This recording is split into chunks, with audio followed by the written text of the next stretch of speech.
जोधपुर जिला कोर्ट में आज आसाराम की जमानत पर होगी सुनवाई। सुबह 11 बजे होनी है आसाराम की जमानत पर बहस। जमानत नहीं मिलने पर 15 सितंबर तक जेल में बीतेगी स्वयंभू संत की रातें।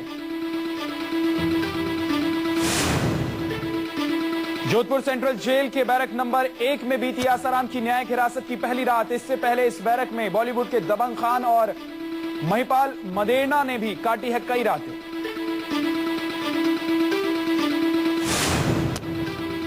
पहली बार जेल में बेचैनी में कटी आसाराम की रात। मखमल पर रातें बिताने वाले स्वयंभू संत को दरी पर नहीं आई नींद। रात भर बदलते रहे करवटें। यौन शोषण के मामले में जोधपुर जिला अदालत ने आसाराम को 14 दिनों के लिए न्यायिक हिरासत में भेजा। 15 सितंबर तक जोधपुर सेंट्रल जेल के काली कोठरी में बीतेगी आसाराम की रातें। आसाराम के समर्थकों का जोधपुर सेंट्रल जेल के बाहर हंगामा। आसाराम के समर्थक हो गए हिंसा पर उतारू तो पुलिस को करना पड़ा लाठीचार्ज। लाठीचार्ज में करीब 30 आसाराम समर्थक घायल।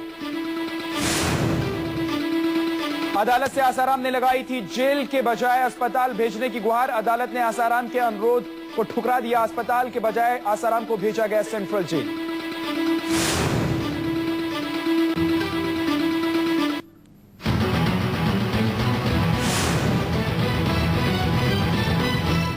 आसाराम पर पुलिस का शिकंजा कसता देख छिंदवाड़ा हॉस्टल की वार्डन शिल्पी हुई फरार। शिल्पी ने किया था पीड़ित को भूत प्रेत की बात कहकर आसाराम से मिलने पर मजबूर। जोधपुर पुलिस शिल्पी की तलाशी में जुटी।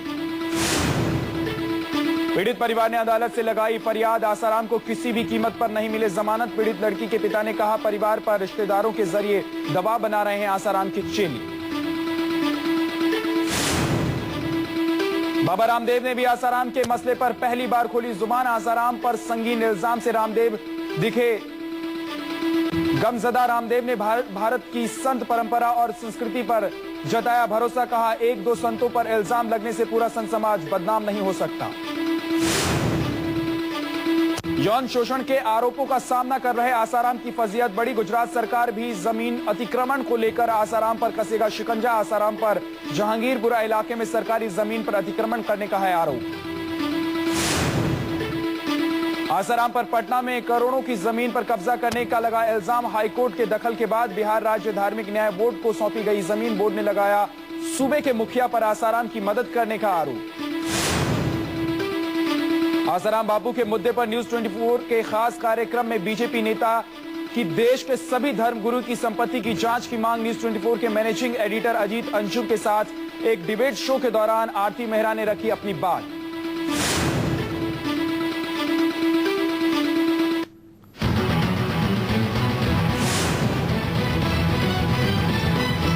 सुप्रीम कोर्ट में 2G स्पेक्ट्रम घोटाले के आरोपियों की एक याचिका पर आज होगी सुनवाई।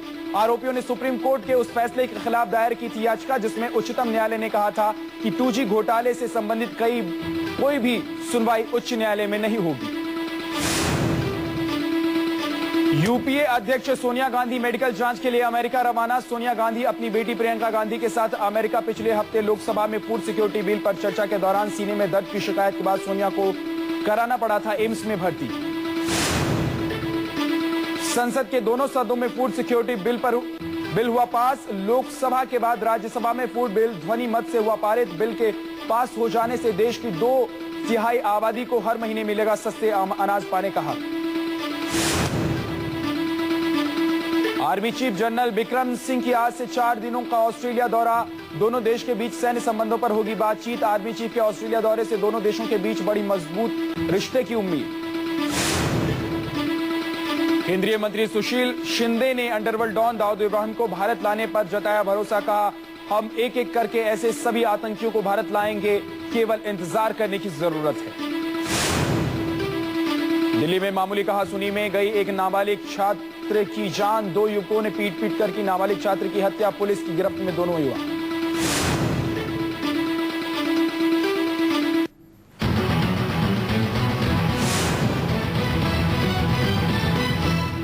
चुनाव के करीब आते ही छात्र राजनीति गरमाई के रोडीमल कॉलेज के हॉस्टल में छात्रों के 2 गुटों में जबरदस्त झड़प। एक छात्र हुआ गंभीर रूप से घायल। छात्र पर बनाया गया था इलेक्शन से नाम वापस लेने का दबाव। मुंबई के ओशिवारा इलाके में एक शख्स ने 4 साल का एक मासूम को बनाया हवस का शिकार। मासूम के साथ दुष्कर्म करने वाला आरोपी गिरफ्तार। मुंबई पुलिस मामले की तफ्तीश में जुटी। मुंबई के पुवई इलाके में बीती रात वाइन शॉप पर अज्ञात लोगों ने किया हमला। हमले में वाइन शॉप के कर्मचारी हुए गंभीर रूप से घायल। हमला की वजह अब तक साफ नहीं। लखनऊ के चारबाग रेलवे स्टेशन पर रेलवे पुलिस ने फर्जी दारोगा को दबोचा। स्टेशन पर फर्जी दारोगा कर रहा था अवैध वसूली। फर्जी दारोगे ने कबूला अपना जुर्म। पुलिस ने फर्जी दारोगा को जेल भेजा। आंध्र प्रदेश में एक सरफिरा आशिक ने अपनी पूर्व प्रेमिका पर किया तेजाब से हमला। पीड़ित लड़की अस्पताल में भर्ती। संकी प्रेमिक हुआ फरार। लड़की का बाल बचा चेहरा। पुलिस आरोपी का कर रही है सरगर्मी से तलाश। वियतनाम में बॉडी बिल्डिंग प्रतियोगिता में भारतीय खिलाड़ी ने जीते 10 मेडल। पहली बार भारतीय खिलाड़ियों ने 10 मेडल जीतकर किया कीर्तिमान स्थापित। मुंबई एयरपोर्ट पर खिलाड़ियों का हुआ जोरदार स्वागत।